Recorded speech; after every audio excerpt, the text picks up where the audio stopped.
ஆஹா, குழந்தைங்களுக்கு மிகவும் பிடிச்ச ஒரு தின்பண்டம் எதுன்னா அது ஜீராவில் ஊறின குலோப்ஜாம் தாங்க.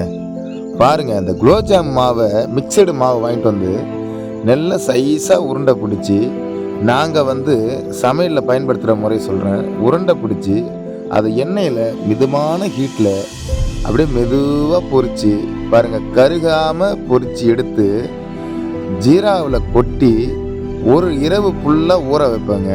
அடடா, அது ஊறின பிறகு அதனுடைய டேஸ்ட்டு சொல்லவே வேண்டிங்க. மண்டபத்துக்கு ஃபங்க்ஷனுக்கு வந்த பிறகு சிறு பிள்ளைங்க எல்லாமே இந்த குலோப்ஜாமை ரொம்ப ஆர்வமாக வாங்கி சாப்பிடுவாங்க. நாங்கள் அதனால் 500 பேருக்கு கேட்டால் நாங்கள் எக்ஸ்ட்ரா 300 பேருக்கு வர்ற அளவுக்கு தான் நாங்கள் குலோப்ஜாம் செய்வோம். ஆனால் செஞ்சோம், அந்த குலோப்ஜாம் மீறவே மீறாது. ஏன்னா பெரியவங்கலேருந்து சின்னவங்க வரைக்கும் எல்லாருமே விரும்பி அழகாக சாப்பிடுவாங்க. பாருங்கள், அந்த குலோப்ஜாம் ஜீராவில் ஊறி எப்படி மின்னுது பாருங்க. அட அட அட, கண்ணுக்கு எவ்வளோ பக்காவாக தெரியுது பாருங்க. அந்த ஜீரா அந்த குலோப்ஜாமு நல்லா ஊறி ஒரு நல்ல வரவேற்பை கொடுக்குது பாருங்க.